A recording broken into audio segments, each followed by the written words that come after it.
संजीव श्रीवास्तव, एक चीज आपसे समझना चाहूंगा सर। साल 2006 में एक सीनेटर के तौर पर बाइडेन ने कहा था कि देखिए उनकी ये ख्वाहिश रहेगी कि 2020 या 2025 तक भारत और अमेरिका सबसे करीबी मुल्क के तौर पर सामने रहें। 14 साल बाद क्या वो तस्वीर अब आने वाले वक्त में आपको नजर आती है जब उस देश के मुखिया खुद जो बाइडेन है? जी, आपने बिल्कुल सही रिकॉल किया अनुराग जी।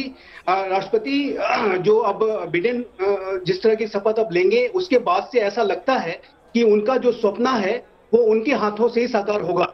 और राष्ट्रपति बाइडेन का भारत के प्रति जो नजरिया रहा है वो बेहद जो है महत्वपूर्ण हो जाता है। जाहिर है कि जो India US civil nuclear deal थी जो 2008 में साइन की गई थी जी, तो सक्सेसफुली नेगोशिएट कराने में भी सीनेटर के तौर पे बाइडेन ने महत्वपूर्ण भूमिकाएं निभाई थी। भारत को जब ओबामा एडमिनिस्ट्रेशन ने 2016 में मेजर डिफेंस पार्टनर का दर्जा दिया था तो उस प्रक्रिया को करने में भी उपराष्ट्रपति के तौर पे बाइडेन ने महत्वपूर्ण भूमिका निभाई थी।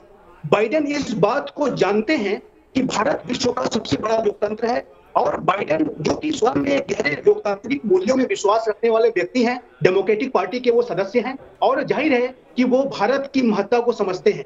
और एक ऐसे समय में कि जब चाइना का विस्तार हुआ, कई मुद्दों पर बाइडेन जो है मौजूदा सरकार की कई नीतियों की आलोचना कर चुके हैं, अपने विरोधाभासी बयान जो है, अपनी राय जो है वो रख चुके हैं। तो ऐसे में कितनी दिक्कत आ सकती है सामंजस्य स्थापित करने में मौजूदा सरकार के साथ, क्योंकि उसकी कई नीतियों और फैसले की आलोचना बाइडेन ने मुखर तौर पर की है। जी, मैं आपका सवाल फिर से आप जरा रिपीट करें।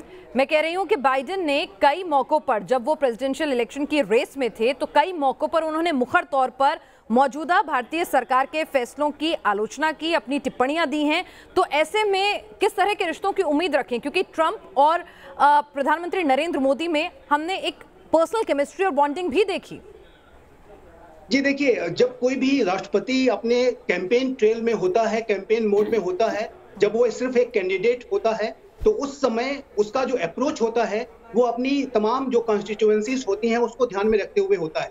लेकिन जब वो राष्ट्रपति पद संभाल लेता है तो फिर जाहिर है कि वो जो उसकी जो रियलिटीज हैं उसको वो अच्छी तरह से समझता है। और मुझे नहीं लगता कि जो ट्रेल के दौरान कुछ जो बयान बाइडेन के टीम के माध्यम से दिए गए उसको फिर से रिपीट किया जाएगा।